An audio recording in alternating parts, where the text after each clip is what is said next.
Hi everyone, I'm Miss Julie. Welcome back for another story time. Today I'm going to read a book about toys. This book is called Albert the Bear, and it's by Nick Butterworth. It's got a really cute stuffed polar bear in it. I love this one a lot. Albert the Bear. This is Albert the Bear. Even from the back he looks sad. His head hangs low. His shoulders are hunched. His arms flop loosely by his sides. From the front, Albert the Bear looks very sad indeed. He has the saddest eyes you ever saw, which is strange because Albert... But wait, let's tell his story from the very beginning. Albert the Bear by Nick Butterworth.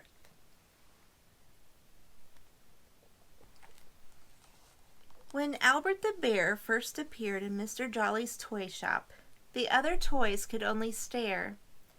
He looked so sad. "Poor love," said Sally the hippo. "We must try to cheer him up."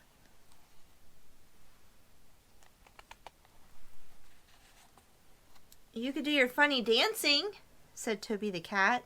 "That would make him laugh." "My dancing is not funny," said Sally. "It is beautiful and artistic." The other toys tried not to smile. "I know a joke," said a little mouse called Pickle, "but I can't remember the funny bit at the end." Everyone agreed that this could make the joke a lot less funny.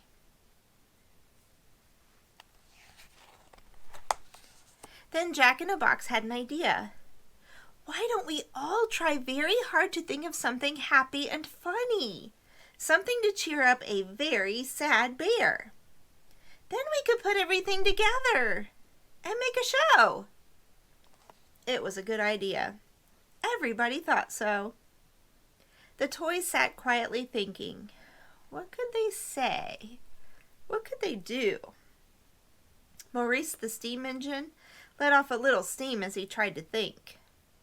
Lizzie the humming top hummed to herself as she thought. "I've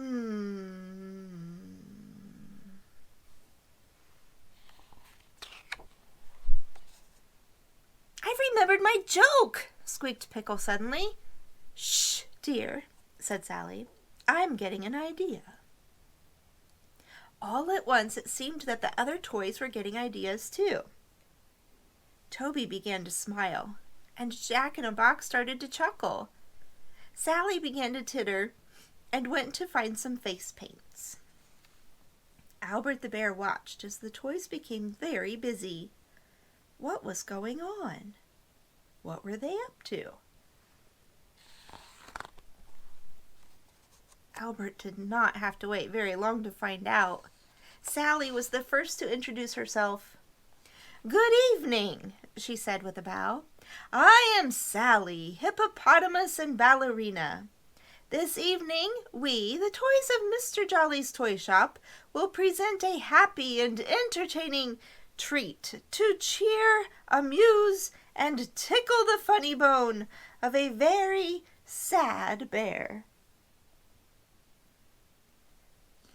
Albert looked puzzled. "I am very pleased to meet you," he said. "I am Albert the Bear, but please, you must not think that I am—" "Silence, please, for Miss Pickle!" the hippopotamus boomed loudly. Pickle stood nervously in front of Albert. She shuffled her feet and cleared her throat, but no words came. Whatever Pickle had remembered earlier, she had suddenly forgotten again. "I can't remember my joke," she said miserably. "Never mind," said Albert kindly. "I am sure it was very funny, and you really must not think that I am—" But at that moment, with a twang and a zing, Jack-in-a-Box sprang out of his box. He bounced up and down in front of Albert and began to sing, "I bounce with a boing, I bounce with a poing, And while I am bouncing, I'm singing this song. Be careful, dear, said Sally. But Jack was enjoying himself. He bounced even higher. I like to bounce high as the sky. Sometimes when I'm bouncing, I'm sure I could thump. Poor Jack. He bounced so high he bumped his head on a shelf and fell in a tangled heap in front of Albert. A slight technical problem, mumbled Jack as he tried to untie the knot that he had accidentally tied in his long body. Albert hid his face in his paws. Please do not worry, he said. You really, really must not think that I am. Once again, Sally did not let him finish. To Albert's amazement, she leapt out in front of him, wearing a yellow pointed hat and a big red smile. Of course, Sally did mean to be funny, but she didn't mean to slip or slide. And she most certainly didn't mean to crash into Albert. But that is just what Sally did.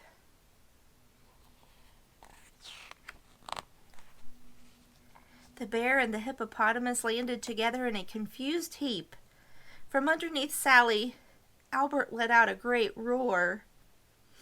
Please, he shouted. I keep trying to tell you, I am not unhappy. There was silence. As Sally and Albert struggled to get up, Albert went on. I am not sad at all. It's just the way I am made. I just happen to have a sad look on my face.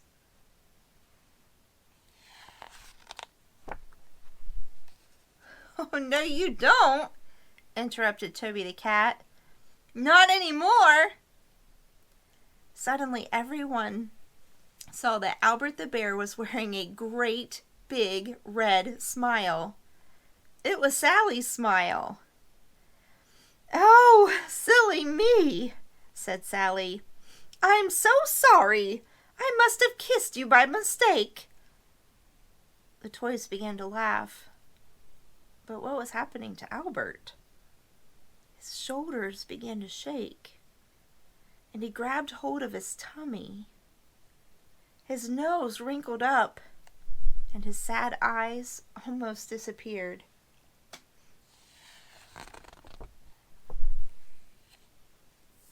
Then, to everyone's great surprise, Albert the bear roared out the funniest and loudest laugh any of the toys had ever heard.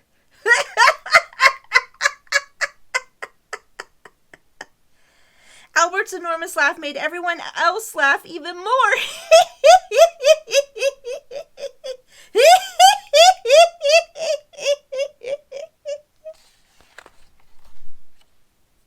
Well, Jack in the Box giggled.